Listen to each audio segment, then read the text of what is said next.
Hey folks, welcome back to the channel. In this sentencing, when it comes to bad decisions, this defendant definitely owned his truth.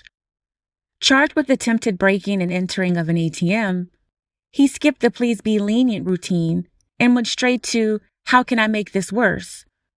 From proudly confirming his felony status to asking the judge for tips on maximizing his sentence, it's clear this wasn't about avoiding prison. It was about making sure the door hit him on the way in. Let's see how that strategy plays out for him.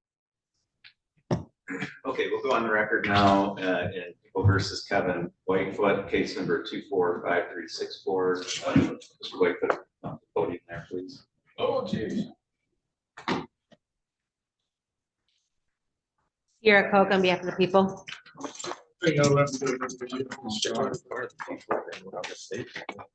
All right, this is the date and time set for sentencing hearing in this matter. Mr. Whitefoot, did you have a chance to go through the pre-sentence report and talk to Mr. Gerber about that? No, I didn't go through any pre-sentencing today at all, no. We've gone over it previously, Judge.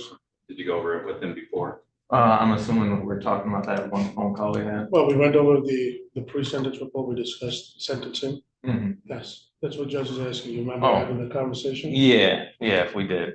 If we handle business on the phone, correct. Yes, that is true. Do you need more time to go through that with him here today? You want to go through that just one more time to make sure that we're both on the same page? I don't have to. Do you need to? Yeah, That's a I would question prefer for we you. do. Okay. Yeah. Okay. Okay, we're back on the record. Mr. Whitefoot, did you have a chance to go through that report again with Mr. Gerber? Yeah, it's where I have absolute better understanding, and a refresher is always good. Okay. Mr. Gerber, are there any additional deletions or corrections to that report? No, Judge, they're not. Just the scoring of the guidelines. No. Please go, if people have any additions, deletions, or corrections. No, Your Honor. One question I had, just because it seems like a high amount here, the restitution requested is in the report is $40,000.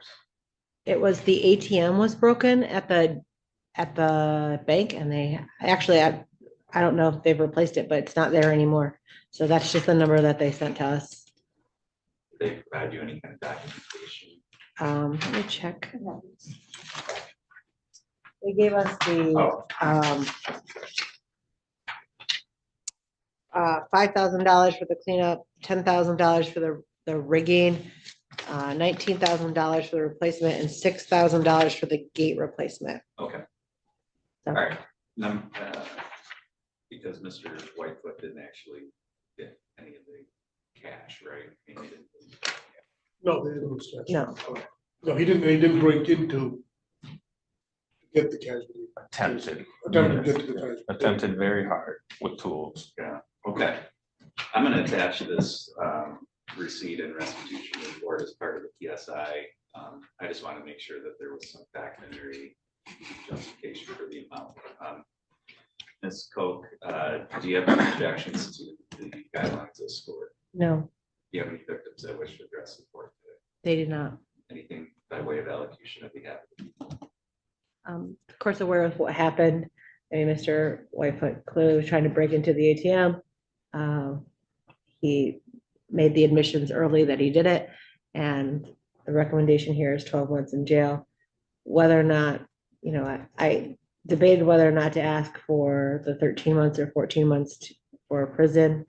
But he doesn't really have a very lengthy criminal history.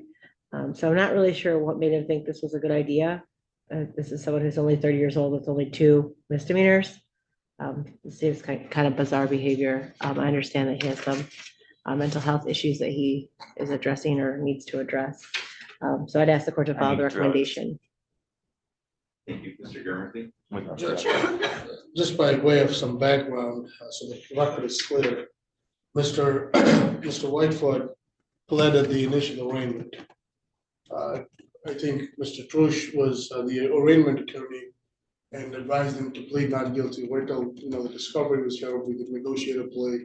And Mr. Whitefoot's indication was, no, I want to plead guilty. Correct. And plead as charged to the complaint at that point. And that's what he did. And so he tendered a plea at his arraignment, and then this was set for sentences. That's why we're here in such a short time and without He waived his right to an exam, waived his right to the probable cause conference. When I met with Mr. Whitefoot, my understanding is he was very open and honest about the crime that he committed, and he committed this crime because he wanted to get caught so he could be incarcerated because he was having a difficult time finding employment. And the best way for him to have some oversight was. Be fed with Mr. the Whitefoot, I'm gonna give you a chance to speak here in a minute. We're making a transcript of this, so you can only have one person talking at a time. Okay? Mhm. Can you wait until Mr. Gerbert's done? I will bite my tongue as best as I can, sir. Um, And wanted to be incarcerated, so there would be some oversight.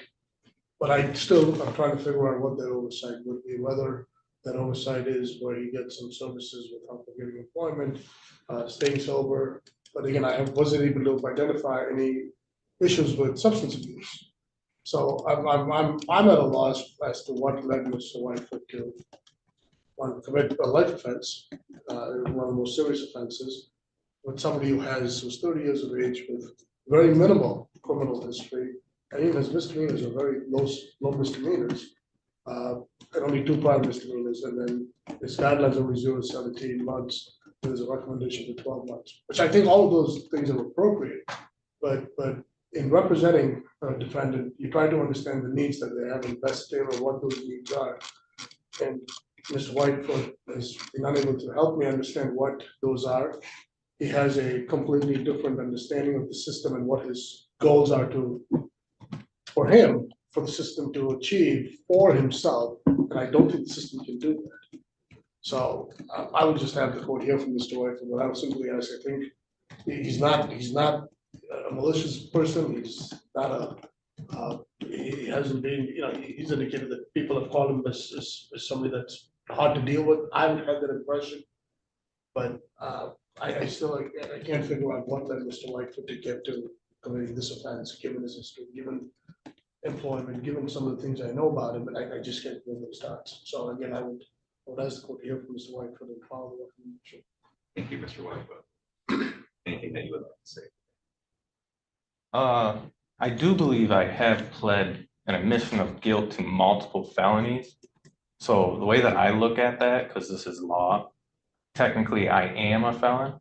I don't believe in like the trickle down aspect of, oh, if you plead to a misdemeanor, now you can go get like a job with other corporations, when still other corporations and other systems that are set in place, if you already accepted that admission of guilt to that felony, you are considered a felon in their eyes. And it's actually policy for multiple corporations and businesses.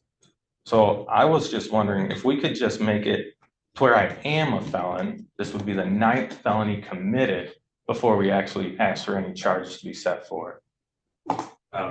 You are a felon. This is a felony.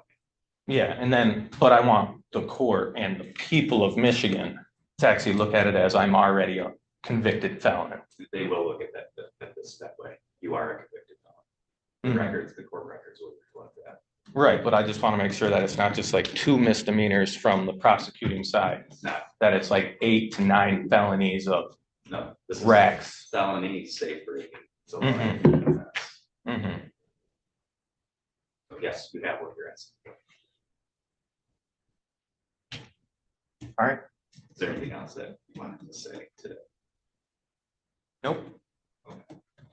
I did read through the report, so I'm familiar with what you did, in this case, your actions. I'm also familiar with your background and your circumstances based on the information in that report. I take all of that into account along with what the lawyers here had to say. Your guidelines in this case call for a sentence of 0 to 17 months. So the court could sentence you to no jail time, it could sentence you to county jail, or it could sentence you to prison time. Some of the mitigating factors here, or the factors that work in your favor, is that you don't have a significant criminal history. One of the factors I think that works against you is your crime in this case. This is a very serious crime. And obviously it's got a maximum of life in prison. So the legislature looks at it as a serious crime. Despite your lack of significant criminal history, I think your actions in this case justify prison sentence. Absolutely. And so the court is going to depart from the recommendation to the extent that I do think, given your conduct in this case, Given your mental health issues, the prison sentence is warranted for purposes of punishment. I think it's up to the court also for purposes of deterrence to show the community that you're going to engage in this kind of behavior. It's going to be dealt with serious consequences. Yeah, good scapegoat. We're good. Yeah. Yeah. You did this, so you're not going to scapegoated or anything. I also think given your mental health issues, those are going to be much better addressed through the prison system locally here. So for all of those reasons, I find the prison sentence is warranted.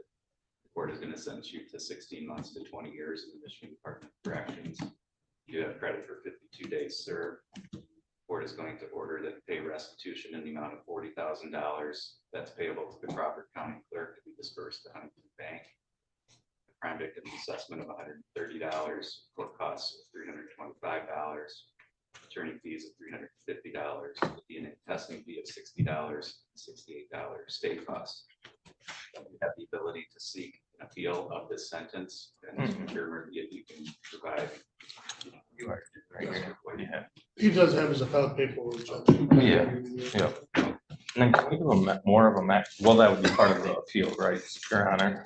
Instead of being like a max of 20, you know what I mean? And how can I guarantee to get that 20 instead of it being, what'd you say, 16 to 20? 16 months to 20. Yeah, and how can we just guarantee to where we just slam the hammer and it's 20 years regardless? I don't have an answer for you. I don't know.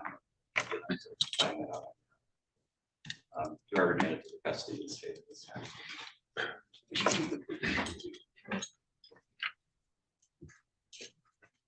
Between the damages, the confessions, and the jovial enthusiasm for being labeled a felon, it's hard to ignore that some mental health struggles lead straight to a prison cell instead of a support system. You have to wonder, how often is prison and jail where people with untreated issues end up? Is the legal system even capable of solving those problems? Or do we just confuse justice served with problem shelved? Let me know your thoughts in the comments. And don't forget to like, subscribe, and hit that notification bell for more gripping courtroom moments. Thank you for watching. See you in the next one.